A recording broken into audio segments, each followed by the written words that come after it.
Hello friends, வணக்கம். Welcome to சும்மா செல்வா. இன்றைக்கி நம்ம பார்க்க போகிறது பெருமாளுக்கு தலிகை செய்வது எப்படி, அதனால் நமக்கு என்ன நன்மைகள் அப்படிங்கிறதான் பார்க்க போகிறோம். இப்போ பார்த்தீங்க அப்படின்னா, சனி பகவானால் ஏற்படும் சிக்கல்கள். இங்கே புரட்டாசி சனிக்கிழமைகளில் நம்ம விரதம் இருந்து பெருமாளை வழிபடுவது வழக்கம்.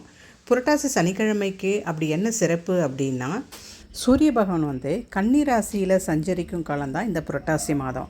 இந்த மாதத்தில் விரதம் இருந்து மகாவிஷ்ணு வழிபட்டால் நம்மளுடைய நினைச்ச காரியம் கைகூடும்.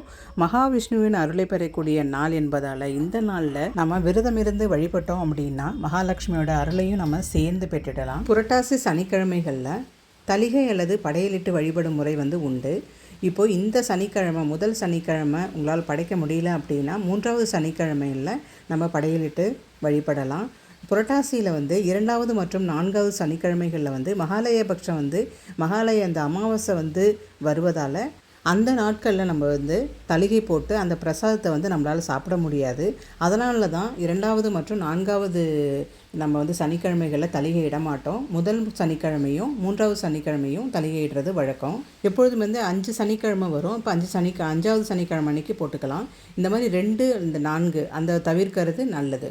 ஒத்தப்படையில் வர்றதை நம்ம கணக்கில் எடுத்துக்கணும். இப்போ நம்ம வீட்டில் பெருமாள் படம் இருக்கும். அந்த படத்தை எடுத்துக்கிட்டு இந்த உருவப்படத்தை ஒரு மணப்பலகையில் எடுத்து வச்சு அழகாக அலங்காரம் பண்ணி நம்மக்கிட்ட இருக்கிற பூவை வச்சு நம்ம அலங்காரம் பண்ணிக்கலாம். குறிப்பாக பெருமாளுக்கு பிடித்தமானது துளசி. அது துளசி இருக்கிற மாதிரி பார்த்துக்கணும். பெருமாள் படத்துக்கு முன்னாடி வாழலையை போட்டு நாம் சமைச்சு வச்ச அந்த 5 வகையான சாப்பாடு அதில் வச்சிடணும். சர்க்கரை பொங்கல், புளி சாதம் முக்கியமாக இருக்கணும். பெருமாளுக்கு ரொம்ப பிடித்தமானது புளி சாதம், எலுமிச்சை சாதம், தயிர் சாதம், அதுக்கப்புறம் நெல்லிக்காய் சாதம் இல்லைனா தேங்காய் சாதம் நம்மளுடைய ஆப்ஷன் தான், செஞ்சுக்கலாம். வெங்காயம் போடாமல் மிளகு மட்டும் போட்டு செய்யும் உளுந்து வடை இருக்குது பார்த்தீங்களா, அது கண்டிப்பாக வைக்கணும். சுண்டல், பானகம், நெய்வேத்தியமாக படைக்கணும். மாவிளக்கு வைத்து படைத்து வழிபடுவது ரொம்ப சிறந்தது. அதையும் சேர்த்து வழிபடலாம்.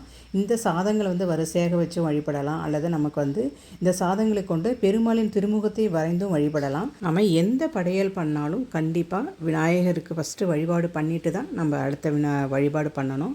நம்மக்கிட்ட விக்கிரகம் இருந்தாலும் சரி, இல்லை அப்படின்னாக்கா மஞ்சளில் விநாயகர் பிடிச்சி அதுக்கு மேலே அருகம்புல் வச்சு அதுக்கு பொட்டு வச்சு ₹1 காயின் பக்கத்தில் வச்சுருங்க. அந்த மாதிரி வச்சுட்டு நம்ம முதல் படையல் எப்பொழுதுமே தூப ஆராதனை ஃபஸ்ட்டு விநாயகருக்கு காமிச்சிட்டு அப்புறம் தான் நம்ம எந்த கடவுளை வழிபட போகிறோமோ அந்த கடவுளுக்கான நம்ம ஸ்லோகங்கள் சொல்லி வழிபடலாம். இப்போ நம்ம பெருமாளுக்கு விரதம் இருக்கிறோம் அப்படின்னா காலையிலேருந்து எதுவுமே சாப்பிடாமல் நம்ம படைக்கிற வரைக்குமே எந்த வித ஒரு ஆகாரமே எடுத்துக்காமல் படைக்கிறது விரதம். நம்ம ஹெல்த் இஷ்யூஸ் எதாவது இருந்துச்சு அப்படின்னா ஜூஸ் எது மாதிரி ஒரு லிக்விட் ஆகாரம் மாதிரி எடுத்துக்கிட்டு நம்ம படைச்சிட்டு அதுக்கப்புறம் அந்த சாப்பாடை நம்ம சாப்பிட்டுட்டு விரதத்தை முடிச்சுக்கலாம். இதுதான் முறை படைக்கிற முறை. இந்த மாதிரி தான் இன்றைக்கி நான் நம்மளுடைய முதல் சனிக்கிழமை அன்றைக்கி நம்ம வீட்டில் தலிகை போட்டு முடித்தேன்.